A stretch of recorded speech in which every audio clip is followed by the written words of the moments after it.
എങ്ങനെ ഇരിക്കുന്നു എല്ലാവരും? സുഖമായിട്ടിരിക്കുന്നോ?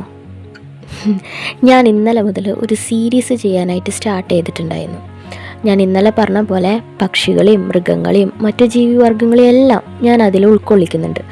ഞാൻ കണ്ടതും ഞാൻ കാണാത്തതുമായ കുറേ കാര്യങ്ങൾ അതിൽ വരച്ച് രേഖപ്പെടുത്താനായിട്ടാണ് ഞാൻ ഇതിലൂടെ ഉദ്ദേശിക്കുന്നതെന്ന് ഞാൻ ഇന്നലെ പറഞ്ഞല്ലോ. ഇംഗ്ലീഷിൽ ഈ പുള്ളിക്കാരനെ ഗ്രേറ്റ് ഇന്ത്യൻ ഹോണിബൽ എന്നാണ് അത്ര പറയാം. ഈ പുള്ളിക്കാരൻ്റെ ഏകദേശം ആയുസ് വരുന്നത് 50 വർഷക്കാലം എന്നാണ് പറയപ്പെടുന്നത്. മഴക്കാടുകളിൽ കൂടുതലായിട്ടൊക്കെ കാണാനായിട്ട് സാധിക്കും, പക്ഷേ ഇപ്പം കാണൽ കുറവാണ്. കാരണം എന്ന് വെച്ചിട്ടുണ്ടെങ്കിൽ ഈ പുള്ളിക്കാരന് ഇപ്പോൾ വംശനാശ ഭീഷണി സംഭവിച്ചുകൊണ്ടിരിക്കുക.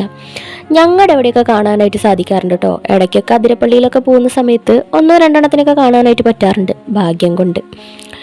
ഇപ്പം നിങ്ങളിൽ ചിലരെങ്കിലും വിചാരിക്കുന്നത് എന്താണെന്ന് ഞാൻ പറയട്ടെ. ഈ ചേച്ചി വിക്കിപീഡിയയിൽ നോക്കിയാൽ ഇതിലും കൂടുതൽ കാര്യങ്ങൾ കിട്ടും. പിന്നെ അത് മാത്രമല്ല, ചാൾസ് ഡാർവിൻ്റെ ഒറിജിൻ ഓഫ് സ്പീഷീസിൽ ഇതിലും കൂടുതൽ കാര്യങ്ങൾ പഠിച്ചിട്ടുള്ളവരും ഈ വീഡിയോ കാണുന്നുണ്ടെന്ന് എനിക്കറിയാം.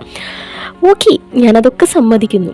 എൻ്റെ ഈ കുഞ്ഞറിവും കുഞ്ഞു കലയും നിങ്ങളുടെ മുന്നിലേക്ക് എൻ്റേതായ രീതിയിൽ എത്തിക്കുക എന്നത് മാത്രമാണ് ഈ വീഡിയോയുടെ ഉദ്ദേശം.